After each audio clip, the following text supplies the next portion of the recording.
Свой юбилей отмечает сегодня Руслан Султанович Аушев. Ему исполнилось 70 лет. Политический, государственный, военный и общественный деятель, первый президент Ингушетии, герой Советского Союза. Он также был народным депутатом Верховного Совета СССР.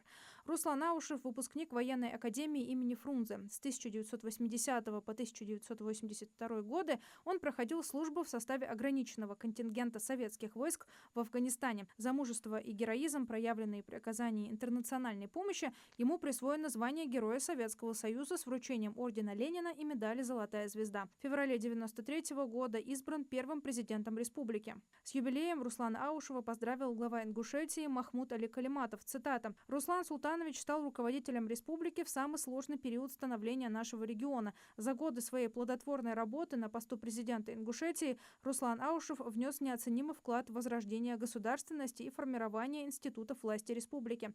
В этот особенный день желаю Руслану Султановичу счастья и благополучия. Пусть сила духа, удача, мудрость и оптимизм неизменно сопутствуют ему во всех его благих делах. Искренне поздравляю его с юбилеем и желаю ему крепкого здоровья и долгих лет жизни».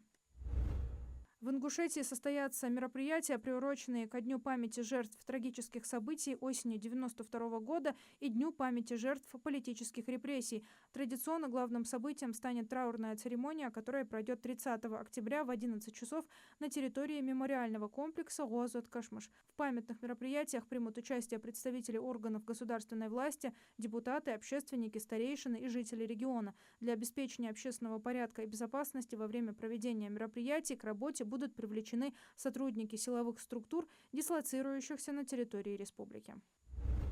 В Магасе ко Дню народного единства со 2 по 4 ноября пройдет масштабная выставка трофейной боевой техники и вооружения стран НАТО. Работать выставка будет сразу на 6 площадках. Посетителям представят более 18 единиц различной техники, включая боевые машины. Будут организованы полевая кухня, мобильный пункт отбора на военную службу по контракту и площадка для выступления творческих коллективов. Для удобства посетителей выставки с 31 октября по 4 ноября будут перекрыты для движения транспорта улицы Горчханова и Кулиева, а также проспект Дязикова.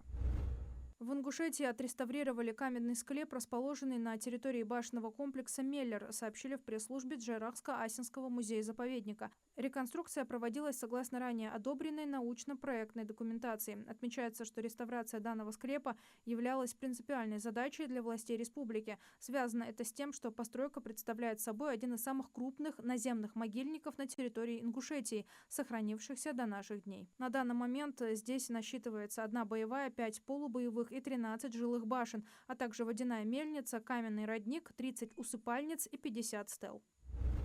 Госдума приняла закон, касающийся преступлений нелегальных мигрантов. Законопроект поддержан правительством, Верховным судом, Генпрокуратурой и Следственным комитетом. Законопроектом предлагается дополнить статью 63 Уголовного кодекса России новым пунктом, согласно которому отягчающим уголовное наказание обстоятельством будет признаваться совершение преступления лицом, незаконно находящимся на территории Российской Федерации. Председатель Госдумы Вячеслав Володин ранее отмечал, что по данным Следственного комитета в этом году число таких преступлений увеличилось в 3 раза, до 8 тысяч эпизодов.